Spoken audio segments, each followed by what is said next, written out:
सभी भक्तों को ओम नमः शिवाय। जिसने मृत्यु को भी हरा दिया वो था भगवान का अमर भक्त महर्षि मार्कंडे। बहुत समय पहले की बात है। महर्षि मार्कंड ऋषि नाम के एक महान तपस्वी थे। उन्होंने अपनी पत्नी के साथ भगवान शिव की घोर तपस्या की। कई वर्षों बाद शिव जी उनके सामने प्रकट हुए और बोले, वर मांगो हे मृकंड, तुम क्या चाहते हो। ऋषि ने विनम्र होकर कहा, भगवान मुझे एक पुत्र चाहिए। शिव बोले, तुम्हें दो विकल्प हैं। एक पुत्र जो अल्पायु सिर्फ 16 वर्ष का होगा पर अत्यंत बुद्धिमान और तेजस्वी, या दूसरा जो दीर्घायु होगा पर मूर्ख और आलसी। मृकंड ऋषि ने कहा, हे भोलेनाथ, मुझे वही पुत्र दीजिए जो बुद्धिमान और तेजस्वी हो, चाहे उसकी आयु छोटी हो क्यों ना हो। कुछ समय बाद एक तेजस्वी बालक का जन्म होता है।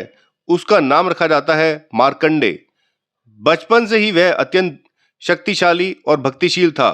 दिन रात वह ओम नमः शिवाय का जाप करता, शिवलिंग पर जल चढ़ाता और भगवान शिव की आराधना में लीन रहता। लेकिन नियति का समय भी नजदीक आ गया। जब वह 16 वर्ष का हुआ, उसके माता पिता को याद आया कि अब उसका अंत निकट है। वह दुखी होकर रोने लगे। मार्कंडे ने पूछा तो माता पिता ने सारी बात बता दी कि सत्य क्या है।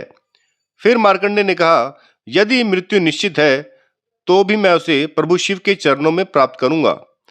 वह मंदिर गया, शिवलिंग के सामने बैठकर मृत्युंजय मंत्र का जाप करने लगा। अब उसकी आयु पूर्ण हो चुकी थी।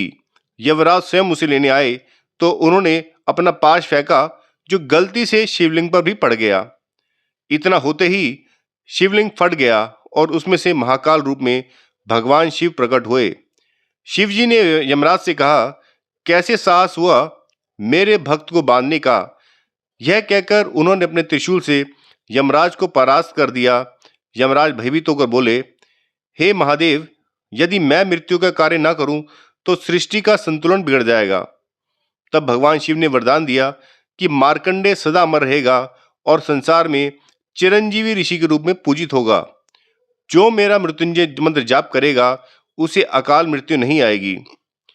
इस कहानी से संदेश यही मिलता है कि सच्ची भक्ति और विश्वास भी मृत्यु को हरा सकती है।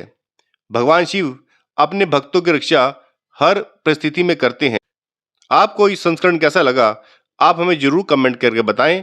अगर आप चैनल पर नए हैं तो सबसे पहले चैनल को सब्सक्राइब कीजिए, लाइक कीजिए और शेयर करना बिल्कुल भी ना भूलें।